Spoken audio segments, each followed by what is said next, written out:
Meu padrasto me expulsou de casa enquanto minha mãe estava viajando, dizendo que não administrava uma instituição de caridade. Mas ela voltou e respondeu que o caso de caridade era ele e o fez chorar como um garotinho.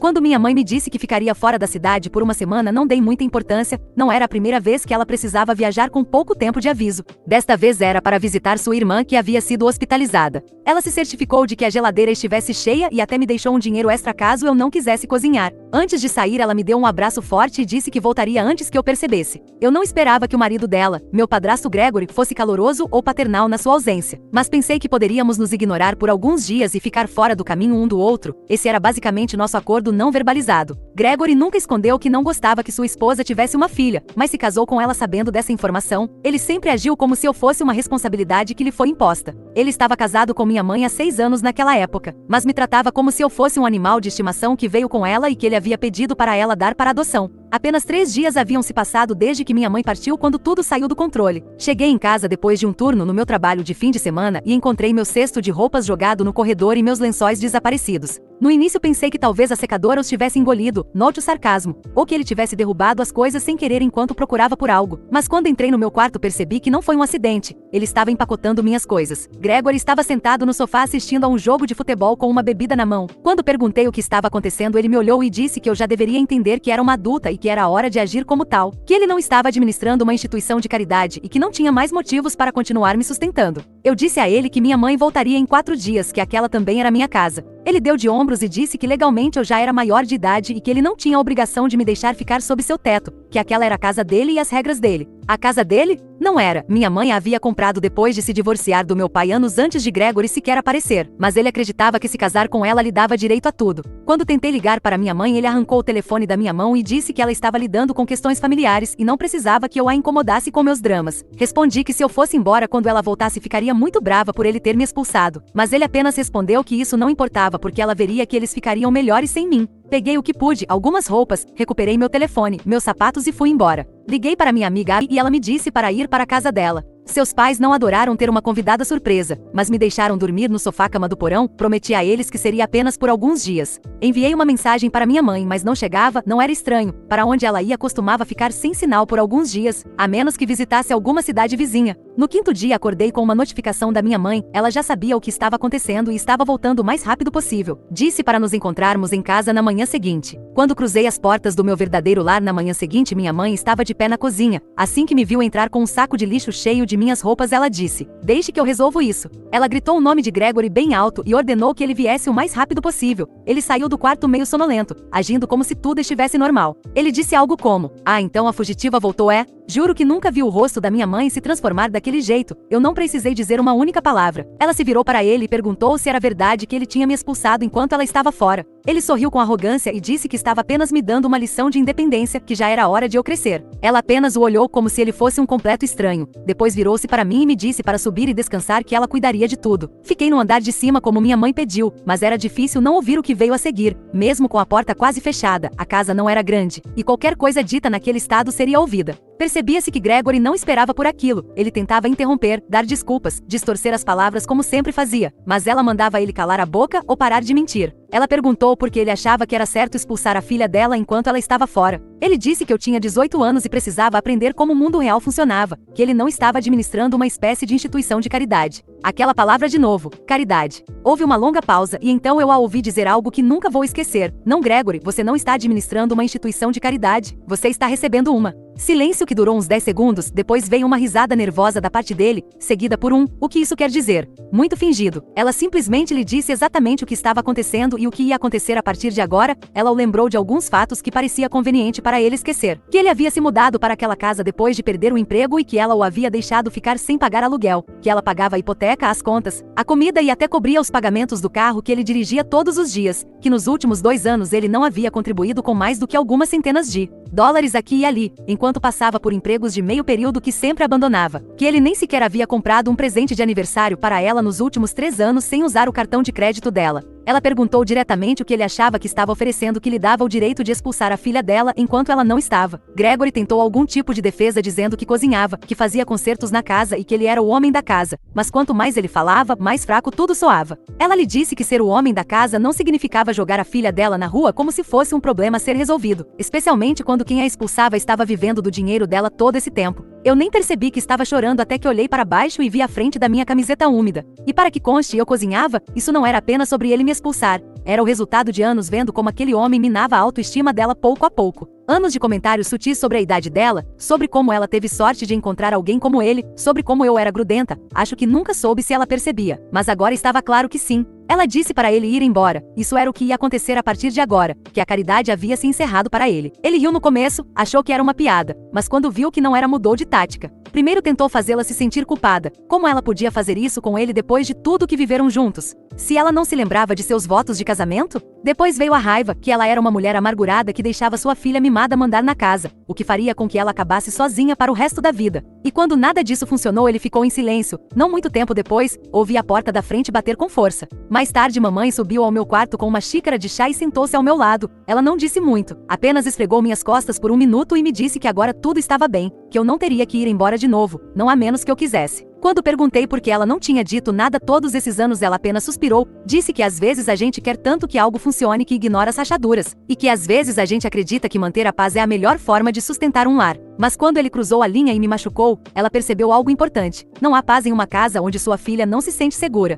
Depois ela me disse que Gregory não foi apenas expulso, ele foi completamente desconectado. Acontece que durante todo o casamento ela havia sido cuidadosa, a casa ainda estava em seu nome, ela nunca o adicionou ao seu testamento. Todas as contas conjuntas tinham um limite e ela tinha uma grande conta poupança em seu nome de solteira. Gregory pensava que tinha direito a tudo, mas legal e financeiramente ele não tinha nada. Ela me disse que naquela mesma manhã havia falado com sua advogada para garantir que tudo continuasse assim. Fiquei atonita, não apenas por quão longe ela tinha ido, mas porque eu nunca percebi o quanto ela esteve nos protegendo, tanto a ela quanto a mim nos bastidores. Por muito tempo me perguntei se ela via como ele me tratava, se talvez ela tivesse preferido olhar para o outro lado. Mas agora eu percebo que ela estava simplesmente escolhendo suas batalhas, e desta vez ela escolheu a minha. Naquela noite dormi de novo na minha própria cama com lençóis limpos, mas a história não terminou aí. 2 dias depois Gregory voltou, cheguei do supermercado e vi o carro dele, na verdade, o carro da minha mãe que ele dirigia, na entrada da garagem. Eu me perguntei o que ele queria agora porque não havia mais nada para ele aqui, mas minha mãe não estava em pânico. Estava sentada tranquilamente na varanda tomando seu café como se isso fosse rotina para ela. Gregory estava a alguns metros de distância claramente irritado, mas desta vez havia algo diferente, cheirava a desespero. Ele dizia que tudo tinha sido um mal-entendido, que estava disposto a consertar as coisas se ela apenas o ouvisse, que não quis me fazer sentir indesejada e que pensou que ela entenderia o que ele estava tentando fazer. Ela não disse uma palavra, apenas lhe entregou um envelope branco. Dentro havia uma cópia da carta da advogada com os papéis formais de divórcio, eram os papéis que davam por encerrada oficialmente a caridade para Gregory.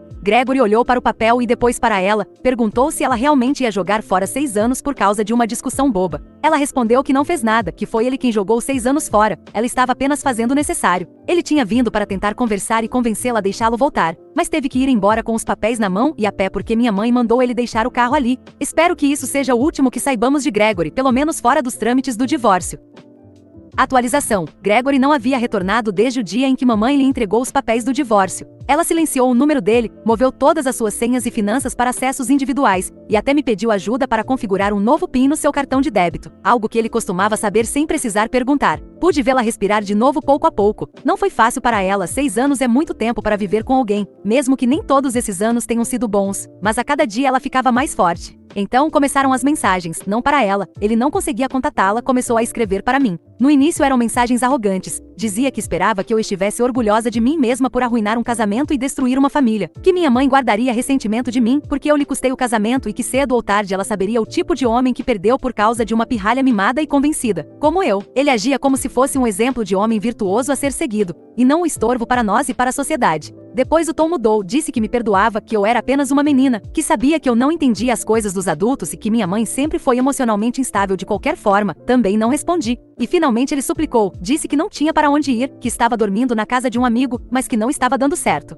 Que sentia falta da casa, da rotina, das refeições, até dos pequenos momentos. Ele me chamou de garotinha em uma dessas mensagens, como costumava fazer no início quando parecia um cara decente, mas já não havia calor por trás da palavra. Ele estava apenas tentando me manipular. Mostrei para a mamãe, ela apenas suspirou e me disse que eu não precisava carregar nada disso. Disse que Gregory havia tomado suas decisões e que o fato de agora se arrepender delas não significava que nós tivéssemos que arcar com as consequências. Ainda assim, eu podia notar que a afetava. A ideia de que um dia amou aquele homem o suficiente para acreditar que ele seria um verdadeiro companheiro, uma figura paterna, a estava consumindo por dentro. Naquele fim de semana fomos juntas à feira de produtores locais, algo que não fazíamos há anos porque Gregory não gostava nem de ficar sob o sol. Ela ria enquanto provava amostras, eu escolhia geleias estranhas só para ver a careta que ela fazia, e pela primeira vez em muito tempo não falamos sobre Gregory nem sobre tudo o que estava acontecendo. Até que chegou a manhã de segunda-feira, Gregory apareceu no trabalho da minha mãe, ele ficou parado em frente ao prédio como um cachorrinho perdido. No começo os colegas dela pensaram que ele estava lá para fazer uma surpresa ou algo assim, mas ela ficou horrorizada e estava disposta a chamar a carrocinha.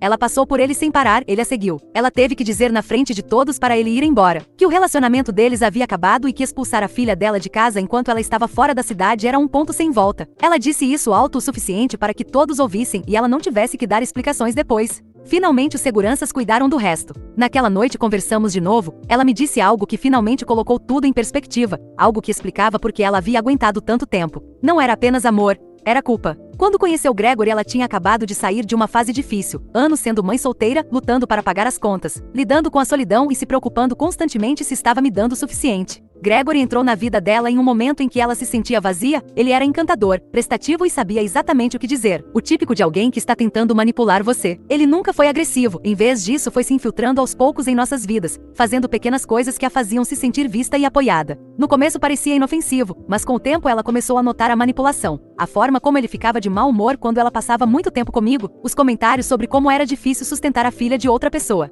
Ela disse que ficou porque sentia que lhe devia algo por ele ter estado lá quando as coisas iam mal. Mas esta última semana havia lembrado de algo importante. Ela não devia nada a ninguém se isso viesse ao custo de sua dignidade ou da segurança de sua filha. Então ela me contou outra coisa, havia começado silenciosamente o processo de vender a casa, não porque quisesse fugir das lembranças, mas porque queria um recomeço total. Nós nos mudaríamos para um lugar menor em uma área melhor. No dia seguinte começamos a empacotar, não tudo, apenas algumas caixas com coisas que sabíamos que queríamos levar. O resto nós doaríamos para a caridade, e quando digo caridade, não me refiro a Gregory, ele não vai receber nada. Uma semana depois Gregory tentou de novo, desta vez enviou um e-mail, disse que havia falado com um advogado e que queria reavaliar a divisão de bens. Afirmou que havia investido anos de trabalho na vida que compartilhavam e que merecia algum tipo de compensação. Mas aqui está o detalhe, legalmente ele não tinha base alguma, o casamento deles nunca incluiu bens em comum. Mamãe havia protegido seu patrimônio desde o início. Ela tinha um acordo pré-nupcial. Ele uma vez riu disso dizendo que era apenas uma formalidade. Acontece que essa formalidade salvou tudo para ela. A advogada dela enviou uma resposta formal. Não haveria divisão de bens, nem pensão, nem direito à casa, ao carro ou às contas dela. E assim de repente Gregory desapareceu, não havia nada que ele pudesse obter disso, então não havia necessidade de continuar insistindo. Já se passaram alguns meses, nós nos mudamos para um apartamento de 2 quartos mais perto do centro, é menor, mais antigo, mas a área é muito melhor. Mamãe sorri mais, finalmente tem tempo para suas coisas e também para termos tardes de mãe e filha onde vamos caminhar ou fazer qualquer outra coisa. Eu comecei a trabalhar meio período em outro emprego perto do campus que pretendo frequentar no próximo semestre, que também é mais perto. Parece que as coisas estão se ajeitando para nós. Atualização 2. Haviam-se passado quase 2 meses desde que nos mudamos para um novo lugar e a vida estava boa. Ou pelo menos havíamos voltado a uma nova rotina sem Gregory no meio do caminho. Pensamos que ele só voltaria a aparecer quando o período de espera do divórcio terminasse, mas não, Gregory reapareceu da forma mais ridícula possível. Em uma manhã de sábado, enquanto eu ajudava a mamãe a tirar as compras do carro, nós duas congelamos ao ver um sedã preto entrar no estacionamento. Não era um carro de luxo, provavelmente alugado ou emprestado, mas nós duas soubemos quem era antes mesmo de ele descer. Gregory usava uma camisa barata com as mangas arregaçadas tentando parecer casual, como se tivéssemos nos encontrado por acaso como velhos amigos. Mamãe me disse para ficar para trás e me entregou discretamente as chaves para que eu subisse com as sacolas. Eu não subi, fiquei atrás da parede da esquina do prédio e escutei. Sei que não deveria, mas não consegui evitar. Também estava preocupada com a segurança dela. Ele começou com uma risada forçada dizendo que era uma loucura encontrá-la assim, embora estivesse claro que ele havia se esforçado para encontrar nosso novo lar. Disse que só queria saber como ela estava, que andou refletindo e que havia amadurecido muito nas últimas semanas. Admitiu que cometeu erros, que estava estressado quando me expulsou e que reagiu mal. Então disse uma frase que revirou meu estômago, que talvez agora com calma poderíamos voltar a ser uma família. A voz da mamãe se manteve calma quando perguntou como ele descobriu onde morávamos. Ele disse que tinha seus recursos e que só precisou perguntar aqui e ali para descobrir. Minha mãe disse que que ele deveria ir embora e não voltar, lembrou de que já estavam legalmente separados aguardando a finalização do processo, e que qualquer contato adicional seria considerado assédio. Foi então que a máscara dele caiu de novo, ele bufou e disse que ela não tinha ideia do que estava jogando fora, que pessoas como ela não costumavam ter segundas chances com homens como ele. Disse que ela era velha, amargurada e que se apegava a uma vida de fantasia que nunca teria, uma em que um homem jamais aceitaria uma mãe com filhos. E então ele soltou algo que nunca vou esquecer, disse que ela deveria se lembrar de onde veio, que sem ele, ela ainda estaria trabalhando em turnos duplos naquela central de telemarketing, lutando para pagar a conta de luz e pedindo empréstimos a parentes, que foi ele quem a elevou. E então ela riu, porque Gregory havia dito exatamente o que precisava dizer para que ela lhe contasse toda a verdade. E então ela lhe disse a verdade, que a única pessoa elevada ali era ele. Ela contou sobre o fundo fiduciário que sua avó lhe deixou quando completou 30 anos, como usou esse dinheiro para pagar suas dívidas, comprar a casa em seu nome e criar a ilusão de uma vida confortável de classe média, enquanto trabalhava meio período apenas para se manter ocupada, não porque precisasse. Disse que o deixou acreditar que ele contribuía mais do que realmente contribuía, que ela havia encoberto suas constantes demissões, seus investimentos fracassados e os empréstimos que ele fez secretamente para tentar ganhar dinheiro com criptomoedas. Mas já que ele teve a audácia de dizer que ela estava abaixo dele, as coisas mudavam. O rosto de Gregory ficou vermelho vivo. Ele tentou negar no início, disse que ela estava mentindo, que não havia como ela ter esse tipo de dinheiro e que se tivesse ele saberia. Mamãe lhe disse que era exatamente por isso que nunca havia contado, porque se tivesse contado ele a teria tratado pior do que já tratava. Teria tentado espremê-la até deixá-la sem nada e ainda por cima fazer parecer que ele havia merecido tudo. Então ela lhe disse uma última coisa, que tudo estava protegido no divórcio e que não havia um único bem, nem um único centavo, ao qual ele pudesse ter acesso. Gregory parecia ter visto um fantasma, mas um daqueles que batem forte, porque foi como se ele tivesse levado um soco no estômago. Ele havia jogado muito mal suas cartas e perdeu, e era assim que as coisas permaneceriam, com ele como um perdedor. Quando finalmente conseguiu dizer algo foi uma estupidez, apenas disse que ela iria se arrepender, que o karma sempre encontra um jeito de voltar, e que o karma dela seria por ter escondido essas coisas dele. Depois entrou no carro e foi embora. Naquela noite ela me confessou que vinha debatendo se deveria ou não contar essa verdade há muito tempo, mas quando ele apareceu se fazendo de vítima, dizendo que ela lhe devia algo depois de tudo que ele havia feito, ela percebeu que era o melhor momento para fazê-lo se sentir ainda pior do que antes. E ela conseguiu, porque ele estava ferido, fisicamente ferido quando saiu dali. Ter um dedo arrancado teria doído menos do que saber que ele perdeu muito dinheiro. Eu não sei de quanto dinheiro se trata, e também não acho que Gregory saiba os detalhes, mas ele pode imaginar. Esta não será a parte em que digo que me sinto mal por Gregory, ou que tenho pena dele. Acho que aquele golpe da minha mãe foi muito bem dado e no momento exato.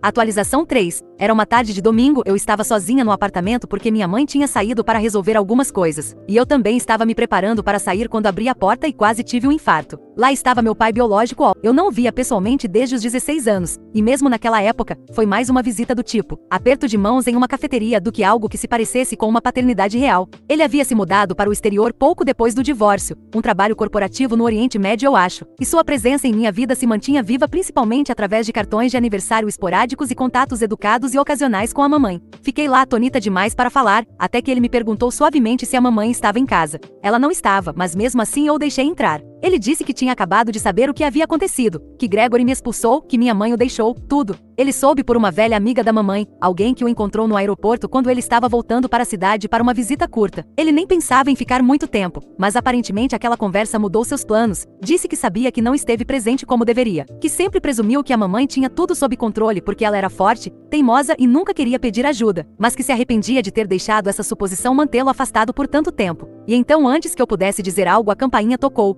Era como se o universo estivesse programado com um relógio. Desta vez era Gregory. De todos os momentos que ele poderia escolher para tentar outra grande reentrada em nossas vidas, ele conseguiu escolher justamente o instante em que meu pai biológico estava sentado em nossa cozinha tomando um café. Abri a porta e senti imediatamente uma onda de irritação subir pela minha espinha. Gregory tinha aquele mesmo olhar arrogante de sempre, aquele que gritava que ele tinha vindo reivindicar o que era seu por direito. Ele me olhou como se eu fosse uma criança fazendo birra e então lançou um discurso patético sobre como ele e a minha mãe precisavam conversar como adultos. Antes que eu pudesse fechar a porta na cara dele, ouvi a voz de Austin vindo da cozinha. Ele perguntou quem era, se era a mamãe. Quando eu disse que era o Gregory, esperava que ele ficasse quieto e me deixasse lidar com a situação. Mas não, meu pai se levantou. Caminhou até a porta comigo e abriu ainda mais para que Gregory pudesse vê-lo parado ali. Ele perguntou, então, este é o famoso Gregory? Disse que tinha acabado de chegar e que ficou sabendo do pequeno show de Gregory. Expulsar uma adolescente enquanto a mãe dela estava fora. Dizer que não administrava uma instituição de caridade e depois tentar voltar rastejando quando percebeu tudo que havia perdido. Gregory respondeu que isso não era da conta dele, que se tratava de um assunto de família entre ele e sua esposa. Austin disse que sim, era da conta dele, que eu era a filha dele, não um problema da esposa dele. E que embora ele tivesse se mantido à distância por anos, nunca provaria que um homem adulto achasse correto expulsar a filha dela para a rua por um ataque de ego. Gregory tentou virar o jogo. Disse que talvez tivesse havido mal-entendidos, que ele simplesmente tomou uma decisão ruim durante uma semana estressante. Mas Austin não cedeu, disse sem rodeios que qualquer homem que não consegue manter um teto sobre a cabeça de uma jovem, nem mesmo por uma semana, não tem o direito de reivindicar autoridade sobre nada, que se não fosse pela generosidade da minha mãe Gregory estaria desempregado e sem teto anos atrás. Gregory se virou para mim, talvez pensando que eu o ajudaria, e disse que talvez todos estivéssemos exagerando, que ele só estava tentando ajudar nossa família a funcionar melhor. Austin o interrompeu dizendo para não insultar nossa inteligência com essas besteiras. E então veio o golpe final. Austin disse que se ele se aproximasse de nossa casa novamente entraria com uma ordem de restrição. Ele não estava brincando, inclusive tirou um cartão de visitas da carteira. Aparentemente ele tinha um advogado na cidade e estava mais do que disposto a se envolver se necessário. Assim que a porta se fechou, Austin suspirou e esfregou o rosto. Disse que não havia planejado entrar no modo Liam Neeson, mas que alguém precisava dizer aquelas coisas. Mamãe chegou cerca de uma hora depois e seus olhos se arregalaram assim que viu Austin sentado à mesa. Eles se abraçaram como dois velhos amigos. E assim o passado colidiu com o presente, mas desta vez a nosso favor. Naquela noite nós três jantamos juntos. Atualização 4. Me pediram para contar se Gregory já está divorciado, se ele tentou mais alguma coisa e se meu pai agora tem um papel mais importante na minha vida. E a resposta para tudo é um sonoro sim. Para começar, meu pai ainda continua trabalhando no exterior, mas pelo menos agora fazemos ligações regulares de vez em quando. Ele também está fazendo planos para voltar ao continente e ficar mais perto de mim e do lado da família dele. Não é algo simples e levará tempo para coordenar todas as mudanças necessárias. Minha mãe já está oficialmente divorciada de Gregory, e tal como lhe foi prometido, ele não recebeu nada que não lhe pertencesse, o que em outras palavras significa nada, porque ele não recebeu absolutamente nada no divórcio. Como ele não contribuiu com nada, saiu de mãos abanando. Ele poderia ter saído com a dignidade intacta, mas até isso foi pedir demais para Gregory, então ele também a perdeu durante o processo. E no final, algumas semanas antes de o divórcio ser finalizado, enquanto eu estava trabalhando, Gregory foi ao apartamento para ter uma conversa com minha mãe. Na realidade, foi mais uma acusação. Ele disse que ela havia usado tudo o que aconteceu comigo como desculpa para voltar com o ex, que ela me usou para conseguir o que queria e que era uma mulher de moral questionável por não ter dito as coisas na cara dele. E aqui eu preciso esclarecer algo, porque também li isso nos comentários. Meus pais não voltaram. O divórcio deles foi bastante amigável, especialmente se comparado ao desastre que foi o de Gregory, mas eles tinham seus motivos para se separar, e isso não mudou. Agora, meu pai simplesmente percebeu que foi um pai ausente, seja por estar ocupado, pela diferença de fuso horário, ou pelo que for, e agora ele quer compensar isso. Então não, Gregory não tem razão em nada. O final não foi nada bonito para ele. Ele chorava como um garotinho enquanto perguntava à minha mãe como ela pôde fazer isso com ele. Mamãe e sua advogada saíram rapidamente de lá e não o viram mais há semanas.